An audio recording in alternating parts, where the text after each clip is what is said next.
Best known for his musical Nine, which was inspired by Federico Fellini's movie 8½, Mario Fratti has written 91 plays that have received some 600 productions in 24 countries.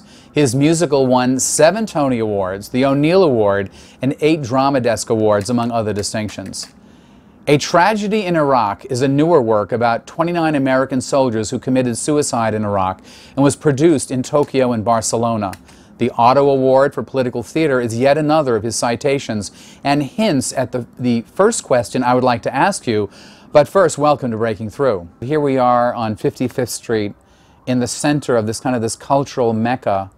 And as I was walking up here and as I came into your apartment and seeing these incredible art and remembrances that are here, I have to think that this is part of an expression of your mind or an expression of your creativity. Are you aware of all of these things? This is what feeds your creativity? No, not really. I mean, you know, I had plays, I have posters, I put them around, and then I feel good because I feel I have done something in the world. I'm being useful. Mm-hmm. So you're not a minimalist. You don't believe in minimalism where you actually take everything away in a stark, bare room, and that's where creativity takes place. Not at all. I mean, some people think that. No, I want to be surrounded by things, by objects, by paintings, and also by music. I keep the music going on. And music is going on. Like, are we talking about Italian music or all kinds of music? Classic. Classical music. Classical music. Who's your favorite classical? I mean, Mozart, you know, and usually Mozart. No, sometimes Wagner, you know, but mostly. Oh, sometimes Wagner. Such different moods. Yeah, You're talking. I mean, I don't really. It's just a background. Yes, I understand. Background. You know the studies that have been done about the influence of music on creativity and intelligence. That actually, when classical music in the study is in the background, that the intelligence and the intelligence quotient actually increases. When it's been for rats, or exactly when they play classical music to rats in a maze, they're better able to learn how to get to the cheese much more quickly and successfully. And when they listen to like soft, like pleasant music, they also learn. When they're listening to rock music or to heavy metal music, they wander aimlessly and they never find, they don't even care about finding the cheese. But that must be a part of it too. The background, I mean, I think it helps me. Yes. I'm very creative. I forget. I work sometimes for 3, 4, 5 hours. I look at the watch and say, oh my God, 5 hours ago, thanks to the music, which softens up, you know, the atmosphere. What difference have you hoped to make in the world through your work? I think I am more aware than the audience. The audience sometimes is lazy and they don't notice the tragedies of contemporary life. So what I'm doing, I'm stressing a certain tragedy, a certain situation, a certain exploitation. I'm indicating cheating, you know. I mean, you know, there's so much cheating, so much stealing, so much exploitation.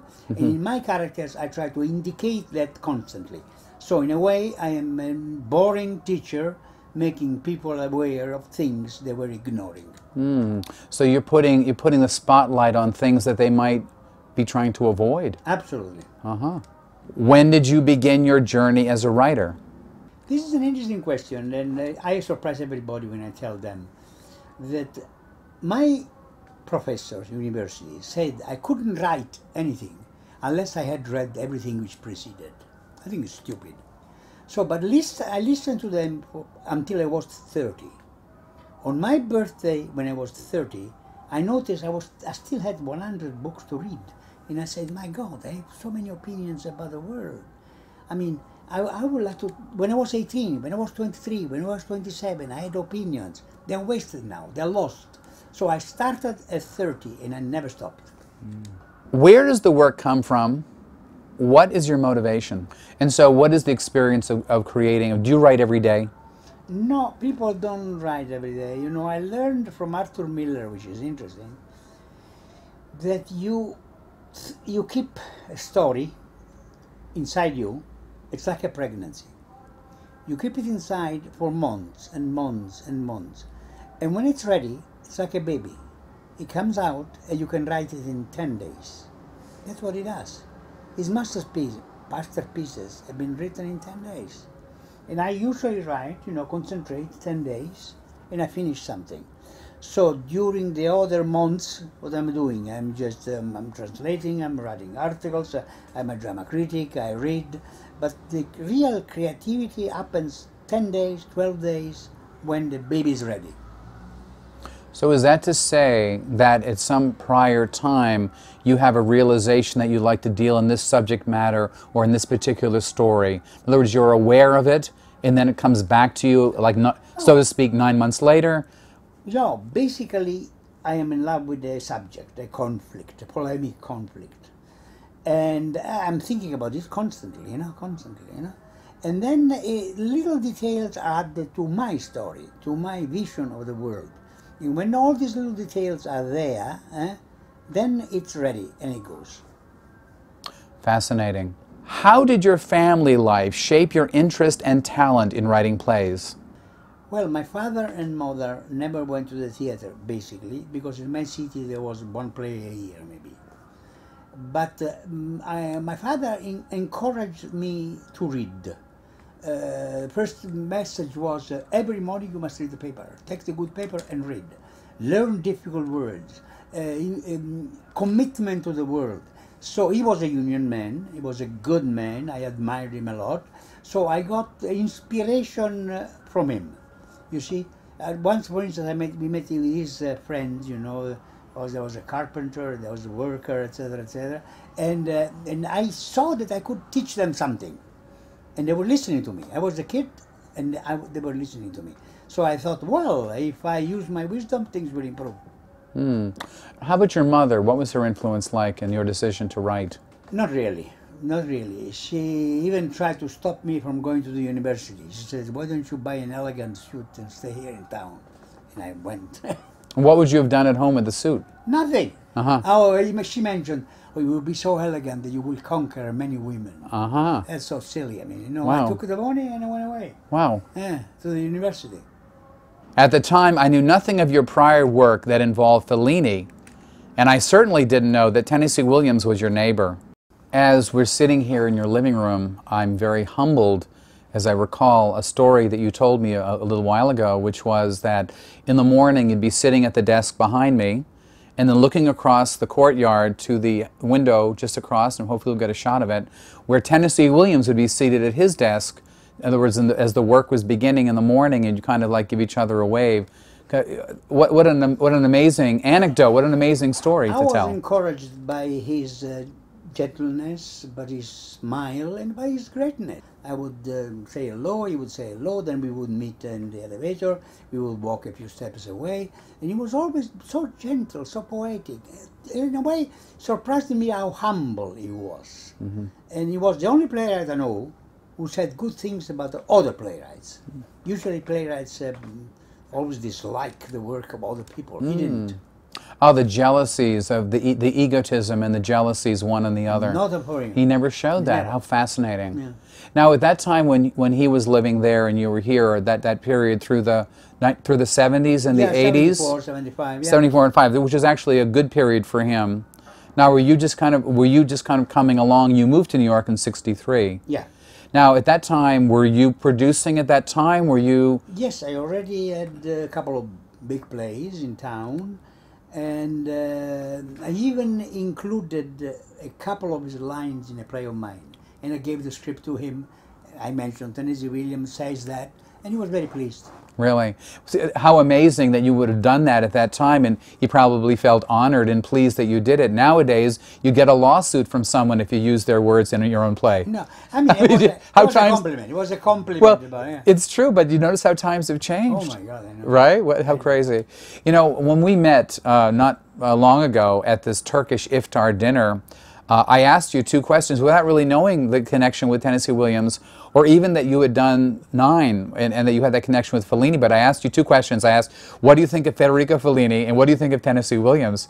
And then it was nothing less than startling that you had these very strong karmic relationships, if you will, with both of these personalities. But which of these two, what would you say, in no particular order, what would you say about these minds? You mentioned Tennessee. What about Federico Fellini? I was a young journalist, and I was always following his rehearsals. And I was fascinated by his personality. He seemed dead. He didn't seem like an active director.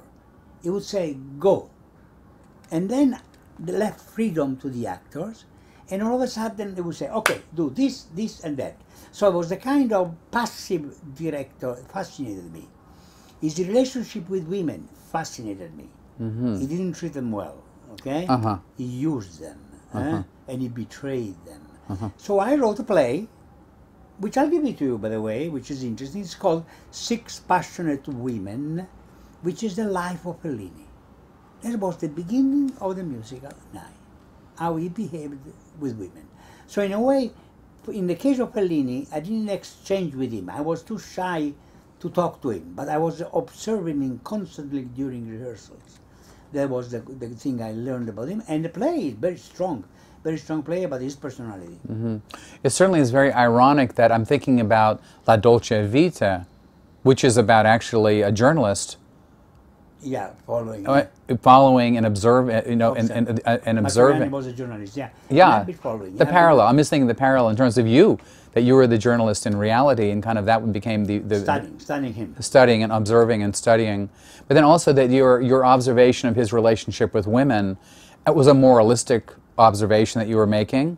I think also there's something about justice or injustice, because I see you actually, when you said that to me, I got your protectiveness of them. You felt that he had no right to betray them the way that he did. Yeah, he was taking advantage of his profession to blackmail them and to have them. Like the casting couch, the power of the director, the power of the great film. But his work was so sexually charged. I'm not surprised to hear that. Well, he took advantage and he asked for something special from them, you know, and I was surprised, yeah. And you were surprised. Yeah. Were you offended? Not offended, no. I'm a grown-up fellow, you know. Yes, I understand, but at the same time, some would think... I felt sorry for the women. I always feel sorry. Yeah. By the way, in all my plays, the woman wins all the time. Because I feel sorry in a way for how they're treated in society, and I make them win. You give them, so you have the heroes are Italian, and women always win. Always win. Okay, in your plays. Yeah. So this is your agenda. In a way, I mean, you know, I like women, and I study them. I study the psychology of women, and I'm defensive. Do you love women? Oh yeah. So do you really, like, women are mysterious? Without women, we would be lost. What would we do? Absolutely, I adore women. Yeah. Please speak of the theater today. Where has it gone, and where is it going? And everyone always says that there are no great writers for the theater, that the great writers, if there are good writers, the kids coming up who decide to be writers, that they are pulled into Hollywood, writing for films, that the only successful, it seems to me, that most of the successful things that are done on Broadway are revivals, because the great writers wrote them 50, 60 years ago, and they are as strong today as they ever were. But what would you say about the theater? I'm a drama critic. Yes. And I've been following the theater from the 60s. Yes. There were different stages. There was the avant-garde stage, the nudity stage, I mean, the acrobatic stage, you know, which were negative.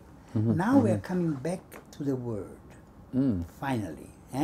That's why, all of a sudden, they rediscover the great plays from the past, from the 70s and the 80s, where what prevailed was the word.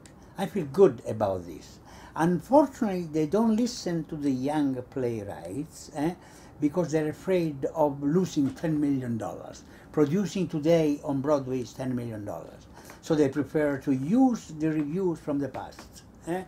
But they are good playwrights and good dialogue, and I'm very happy that the dialogue is coming back.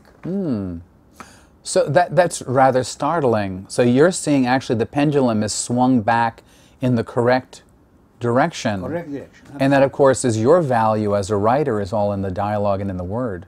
Yes, I would say that I'm talking about pro domo mea, you know, in the sense that I'm happy that they love dialogue, because I'm a specialist of dialogue.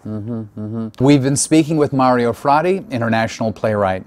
To learn more about his work, please visit mariofratti.com. For Mario Fratti and for myself, W J O Reilly, Be well, and see you next time.